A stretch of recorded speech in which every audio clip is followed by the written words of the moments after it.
발차기를 잘 못 차시는 분들이 네. 할 수 있는 방법은 되게 중요한 질문이에요. 진짜예요? 네, 진짜예요. 체중 조절을 위해서 운동하는 경우는요, 어깨가 훨씬 편하게 풀려버려요. 코치님, 자유형 발차기 허벅지로 차는 법 좀 자세히 알려주세요.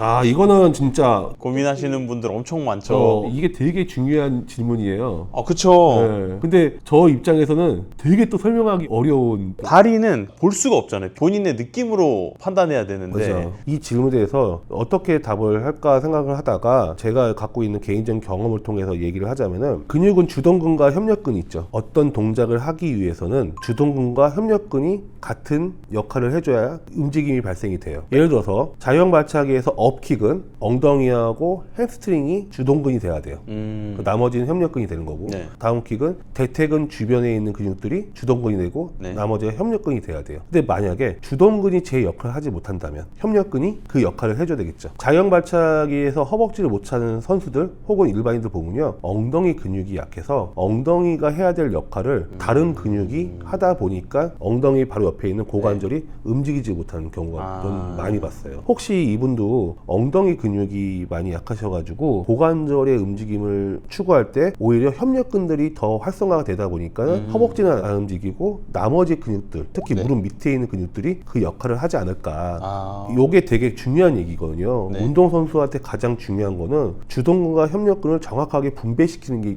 되게 중요해요. 운동선수들 운동 들어가기 전에 밴드 많이 한다겠죠. 그 밴드를 많이 한 이유가 부상 방지도 있지만요, 정확한 근육을 활성화시키는 거예요. 등 근육이 활성화되지 않으면 오직 팔로만 수영을 하겠죠. 활성화시키는 목적으로 수영하기 전에 밴드 운동을 많이 하거든요. 마찬가지로 허벅지를 이용하지 못하시는 분들도 주동근, 엉덩이 근육이 약하다 보니까 다른 근육이 엉덩이가 해야 되는 역할을 대신 하다 보니까 고관절이 딱 막혀서 허벅지를 움직이지 못한다. 그런 경우가 일반 사람뿐만 아니라 선수 애들도 있어요. 특히 선수 애들은 저병 발차기에서. 그리고 또 한 가지는 뭐냐면요, 고관절이 또 가동성이죠. 고관절의 가동성이 꽉 막혀 있어가지고 움직이지 못한다면 똑같죠. 어쨌든 요인보다는 엉덩이 근육이 제 역할을 하지 못해서 그런 경우가 많고요. 한 가지 딱 제 경험으로 얘기할 수 있는 거는, 발차기를 아무리 차도 발차기가 잘 안 차지고 돌피킥을 차도 아무리 안 차지는 경우 장요근을 한번 체크해 보세요. 현대인들은요, 앉아있는 시간이 많기 때문에, 선수들은 과한 운동을 많이 했기 때문에 장요근이 상당히 짧아진 경우가 많아요. 과거에 선수들한테 침으로 장요근을 푼 적이 있어요. 네. 기간은 짧아가지고 제가 이렇게 효과가 있었다 말은 못하겠지만은, 네. 분명히 차는 형태는 다르게 나타났어요. 네, 항상 장요근 하는 이유가 바로 여기에 있어요. 허벅지가 잘 못 움직이고 발차기를 잘 못 차시는 분들이 네. 할 수 있는 방법은 가만히 서가지고 자연 발차기 하는 연습 있죠. 네네네. 그것도 도움이 되겠지만은 엉덩이를 활성화시키는 운동을 먼저 해주면 좋지 않을까 싶습니다. 1년이 다 돼가도 힘을 못 빼시는 분들에게는 어떻게 설명을 해야 좀 더 이해가 가능할까요? 선수나 회원들이 오시면요, 왜 힘이 들어가는지를 먼저 분석을 하려고 봐요. 그 원인을 제공해주고 해결 방법을 제공하는 형태로 저는 이제 지도를 하거든요. 지금은 이제 설명하는 방식을 말씀하시는 거잖아요. 네. 요거는 한번 지금 영상을 보고 계시는 분들이 어떻게 표현을 하는지 한번 저도 보고 싶어요. 댓글로 공유를 하다 보면은 힘이 들어가는 사람한테 이렇게 설명하는구나 하고 서로 배우는 댓글이 되지 않을까. 한번 써주시면은 정말 감사할 것 같습니다. 수영을 하고 나면 다른 스포츠보다 유난히 배가 고픈 이유가 있을까요? 과거에는 그냥 운동이 힘들어서 그래 라고 얘기를 했지만은 지금 연구로 아주 명확하게 나와 있어요. 이거 진짜예요? 예, 진짜예요. 제가 운동생리학을 전공했어요. 네. 그래서 저는 이 연구가 되게 맞다, 그럴 수도 있겠다라는 생각이 들 정도로 재밌어요. 그게 뭐냐면은 혈류하고 호르몬의 관계예요. 우리가 강한 운동을 하잖아요. 필요한 근육에 필요한 에너지와 산소를 공급하기 위해서 혈류가 글로 모여요. 배결한 혈류가 몸속에 골고루 있다가 필요한 곳에 혈류가 모이죠. 네. 운동을 하면은 위장에 있는 혈류가요, 다 어디로 가요? 팔다리 근육으로 가죠. 이때 음식이 들어오면 어떻게 돼요? 체하겠죠. 소화가 안 되겠죠. 음식 먹는 욕구를 줄여주기 위해서 식욕 억제 호르몬이 나와요. 강한 운동을 하게 되면은 좀 식욕이 다운되는 경우가 있는 거예요. 맞아요. 근데 수영은 물속에서 하죠. 물속에서 하다 보니까 압박을 받고 차가운 물속에 있다 보니까 말초혈관이 수축이 돼요. 그러면서 어떻게 돼요? 혈류가 위장에도 원활하게 흐를 수 있게 다 돌아요. 오히려 소화 작용을 도와주게 되는 데죠. 식욕 억제 호르몬이 나오지가 않죠. 소화 작용을 도와주다 보니까 어떻게 돼요? 소화도 빨리 되죠. 운동할 때 칼로리 소모를 하죠. 에너지의 대부분이요, 체온을 유지하기 위해서 칼로리 소모하는 게 더 많아요. 운동보다 오히려요. 근데 물속에 있잖아요. 그러니까 체온을 유지하기 위해서 그것도 칼로리를 소모를 하죠. 그런 이유 때문에 타 운동은 식욕이 오히려 좀 억제가 되는데 수영은 오히려 식욕이 많이 돌죠. 그럼 혹시 다이어트를 위해 운동하시는 분들에게 조언이 있을까요? 조언 있죠. 근데 일단은 네. 코치니까 생략적으로 한번 얘기를 할게요. 체중 조절을 위해서 운동하는 경우는요, 저녁보단 새벽이 나아요. 새벽일 운동을 하셔야 기초 대사량이 일단 높게 시작하죠. 두 번째는 조금 논란이 있는 부분이지만 공복 상태에서 운동을 해야 지방 대사율이 증가를 한다. 물론 아니다라는 논문도 있어요. 운동 시간을 따지면은 저녁보단 새벽에 운동을 해야 공복 상태에서. 네네. 두 번째는 커피 한 잔. 커피에 들어있는 카페인이요, 지방 분해 효소인 리파제 효소를 자극하기 때문에 지방 분해의 용이에요. 그래서 제일 좋은 거는 새벽에 커피 한 잔을 하고 공복에 수영을 하는 게 다이어트에 효과가 있다. 근데 이건 생략적 이론인 거고요. 네. 가장 좋은 거는요, 회원들하고 회식 안 하면 돼요. 공복에 커피 마시고 수영이면은 다이어트엔 좋을지 모르겠지만 위에는 그렇죠. 그냥 생략적으로 얘기를 하는데 네. 상대적으로는 도움이 된다는 거죠. 근데 만약에 위장이 안 좋으신 분들은 아침에 커피 한 잔 마시면 더 오히려 안 좋을 수도 있고, 그러니까요. 그다음에 공복도 논란이 있긴 해요. 약간의 탄수화물 섭취했을 때 오히려 좋다는 사람도 있고, 공복 상태에서 해야 된다. 네. 뭐 그렇게 하시는 분들이 있지만은, 개인적으로는 제가 생리학 전공을 하면서 이렇게 새벽에 운동을 하시면 이런 이유 때문에 좀 도움이 되지 않을까. 정말 좋은 다이어트는 일단은 운동을 많이 하는 거고 식이요법을 좀 해야 되는 거고요. 그렇죠. 모든 운동이 마찬가지예요. 운동 자체로만은요, 체중 조절하기는 힘들어요. 지난 답변 중 자유형 리커버리 시 힘이 많이 들어가고 어깨가 많이 아픈 경우 손바닥을 몸쪽으로 회전하면 좋다고 해서 해봤는데 진짜로 힘이 빠지고 어깨도 안 아파요. 혹시 배영도 방법이 있을까요? 예, 지난 시간에 제가 단점도 있지만 어깨가 아프거나 힘이 들어가신 분들한테는 4가지 방법을 제시했죠. 호흡 빼는 거, 그 다음에 뭐 중심 잡는 거. 근데 그 중에서 가장 간단하게 할 수 있는 방법은 손목을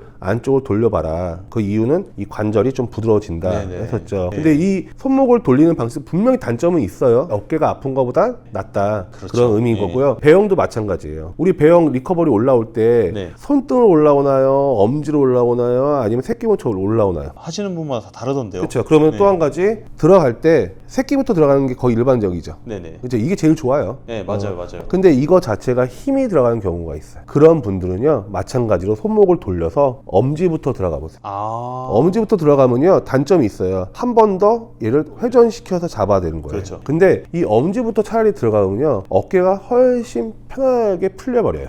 근데 이거는요, 일반인들한테만 사용하는 방법이 아니고요, 실질적으로 선수들도 많이 사용하는 방법이에요. 그래요? 예, 저도 어렸을 때 중국인 코치가 제가 배영을 막 너무 어깨에 힘이 들어가니까 차라리 이 방법을 해가지고 저도 엄지부터 들어갔었어요. 이 들어가는 거 단점은 있죠, 당연히. 하지만 더 큰 단점을 잡아내서 오히려 더 전체적으로 좋아지는 거죠. 그리고 올라올 때 절대 하지 말아야 할 거는요, 새끼부터 올라오는 거예요. 이미 꼬여 있으니까. 그렇죠. 이미 꼬여 있는 거예요. 네. 근데 새끼부터 올라오는 경우가 있어요. 우리 어린 아이들은 근육이 아직 말랑말랑하죠. 그렇죠. 그러니까 이 어린 아이들은 편하게 올라오면 이렇게 올라온단 말이에요. 네네. 차라리 어린 아이들한테는 돌려버려서 관절을 고립시켜 버리는 거예요. 그래서 이런 식으로 그대로 갈 수 있게 단순하게. 이거는 이제 어린 아이들 대상으로 폼을 가르쳐 줄 때 하는 방식이니까, 네. 성인들은 새끼 손가락을 돌려서 올라오면 어깨에 힘이 들어간다. 네. 반드시 손등 아니면은 엄지부터, 그리고 들어갈 때 새끼가 들어가는 게 가장 좋은 거지만, 네. 힘이 들어간다면 차라리 얘를 돌려서 엄지부터 들어가요. 그러면 훨씬 편해질 수 있습니다.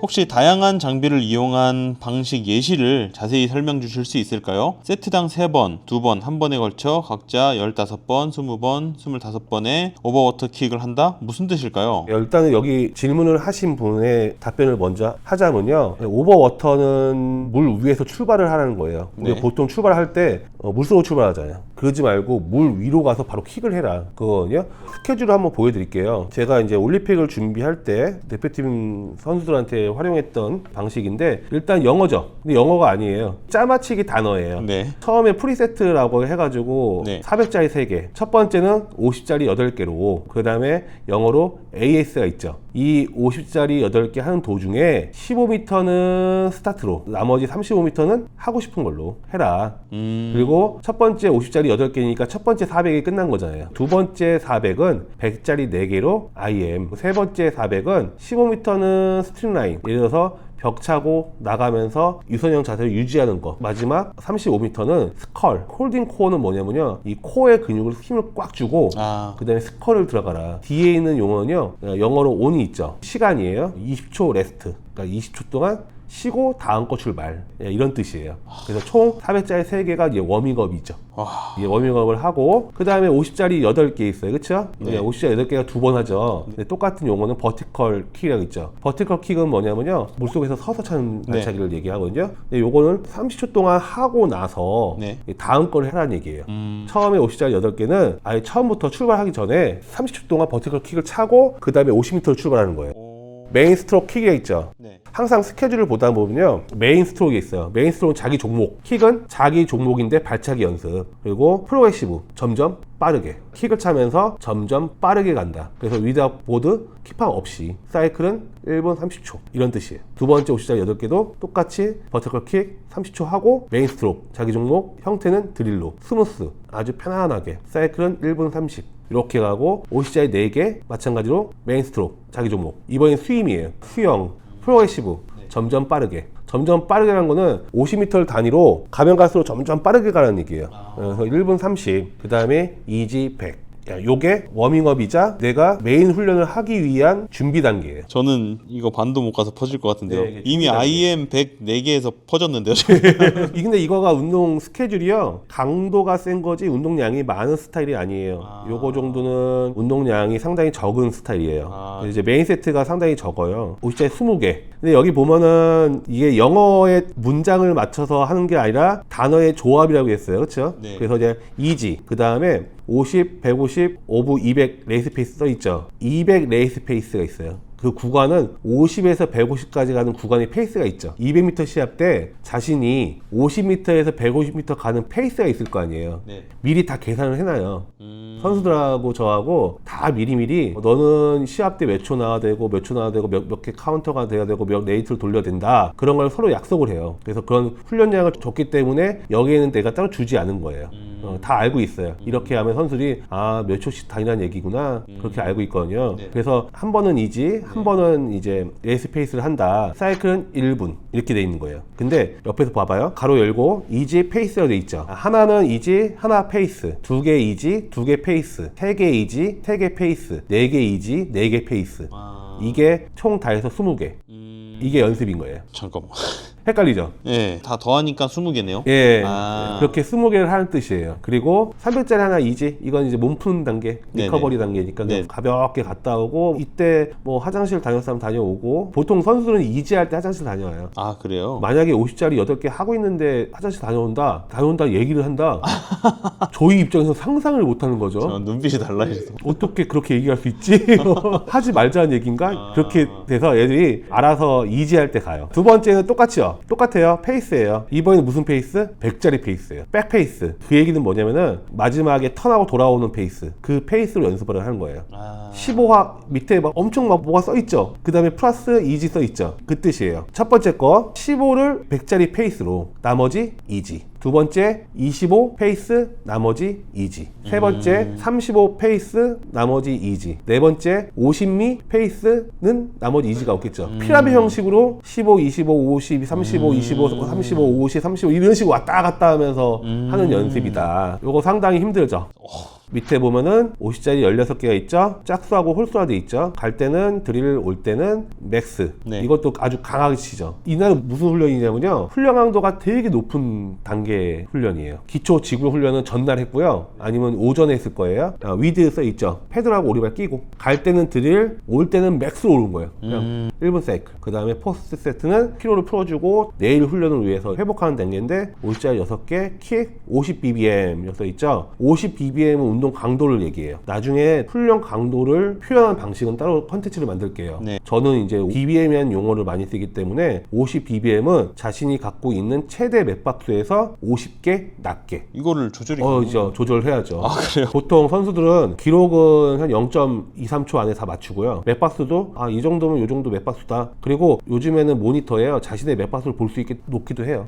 위드보드 킵판 잡고, 그 다음에 사이클은 2분, 쿨다운 400. 이게 스케줄입니다. 쿨다운 400은 그냥 자유. 그렇죠. 본인들이 하고 싶은 것들 이 당시에 뭐를 하자고 약속을 했을 거예요. 항상 쿨다운 할 때는 코치마다 좀 다르게 표현을 해요. 네네. 예를 들어서 제가 아까 자기 종목을 메인 스트로크라고 했죠. 어떤 코치는요 약자로 MS 아, 그렇게 표현하는 사람도 있고요. 네네. 요거는 표현의 방식은 전 세계가 통일되어 있지는 않아요. 훈련 정모 모임 같은 거 나가면은 이렇게 스케줄표를 주시는 걸 몇 번 봤거든요. 예. 볼 때마다 이거 어떻게 보는 거지 이랬었는데 예. 이렇게 숙지하고 가니까 도움이 많이 되겠네요. 예, 근데 요거는 어떤 문법처럼 정해진 게 아니고요. 담당 코치하고 약속이기 때문에 제가 가르친 선수들한테 이것만 보여주면은 다 알겠죠. 근데 3자가 보면 이게 뭐지? 라고 하겠죠. 하지만 어느 정도 스케줄 보는 방법을 알게 되면은 어떤 스케줄이 와도 대충 이제 알게 되죠. 왜? 스케줄에 포함되어 있는 요인들은 거리, 반복 횟수, 종목, 그다음에 형태, 킥이냐, 풀이냐, 수영이냐, 운동 강도, 예. 장비, 그다음에 휴식 시간, 요 정도 요인들이 포함되어 있기 때문에 그 요인들을 찾는 거죠.